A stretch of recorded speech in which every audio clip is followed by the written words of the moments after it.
listen to my story. Okay. So do you remember in Spanish class when we had to do that Day of the Dead project? Okay, so, and I have a staff chair who was total meanie. She's like a really mean teacher. Anyway, so I had to do the story, and the thing, and what it was is like you had to build, like they build like shrines for their dead or whatever, like this is your dead grandma, or your dead whoever. So most people did like their grandma or some like famous celebrity that died, but my dog had recently died, so I was like, well, let me do it for my dog. And I remember I had talked to her before, and she was like, well, they usually don't do it for their pets, but I guess you can. And she had said that another person was doing one on their dog, which at the time I didn't know, but it was you.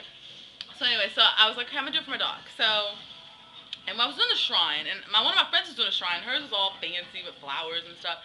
But I was like, I'm gonna do more of like a minimalist kind of thing. It was really simple and plain, and it had the dog food with the water, his favorite little rope he played with, and a picture of him. Like it was really simple. It wasn't like elaborate and decadent. But apparently that was what it was supposed to be, because back, when they do it in Mexico, it's all like flowers and stuff. So that morning I went to bring it to her, and I had it covered. Because I was kind of, nervous and embarrassed about it. And I knew she was going to have something to say about it. So I was like, it's a surprise. So I was like, I'm not going to show it to you until I do my presentation.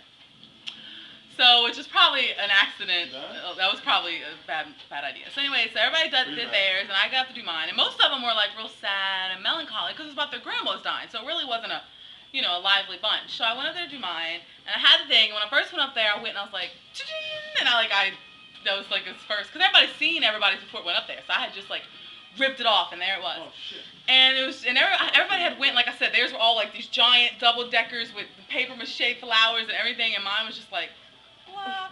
And the thing was, it took me like 3 hours to do it, because I had to spray paint it and make sure it was all right. So it looked like I just spent like 2 minutes just throwing it together last minute. And I think that's where everybody laughed at it. So anyway, so I go ahead and tell a story about how when my dog had hung himself, and like I said before, everybody else's was real sad, and I thought mine was gonna be real sad, but so I told a story about how he was on the chain, but he was inside the fence, but the chain was too long, and he jumped over the fence, and the top of the chain caught the thing, and he hung himself, and I had found him like that. And I'm not telling it in a funny way at all, but apparently that was funny to everybody, and I just remember like I was trying not to cry because it wasn't funny to me, but then I realized that I guess it kind of was my fault, because after I realized that everybody was laughing at me, I just went ahead and continued it in a funny way, because I didn't want to cry, and I felt bad, and I was going to cry more at the fact that they were all laughing at me because my dog died than the fact that my dog had died. And I just remember looking, and Miss After was like sitting right in front of me on those chairs, and she was like laughing, like bowling over, laughing, crying, and I was just like, this is not funny, my dog died. But I didn't say anything, I just laughed along with it. But afterwards I was really sad. And I thought I was gonna get like an awful grade. I was like, my grade's gonna be so bad. And it had the two components of the grade. It was the physical shrine, and then it was the oral presentation. For the oral presentation, I got a 100. For like the actual shrine thing, I got like a 40, and it averaged out to like a 60. So I got a 60 on the project. But she said it was one of her favorites, even though it was one of the most pathetic ones she had ever seen. It was sad.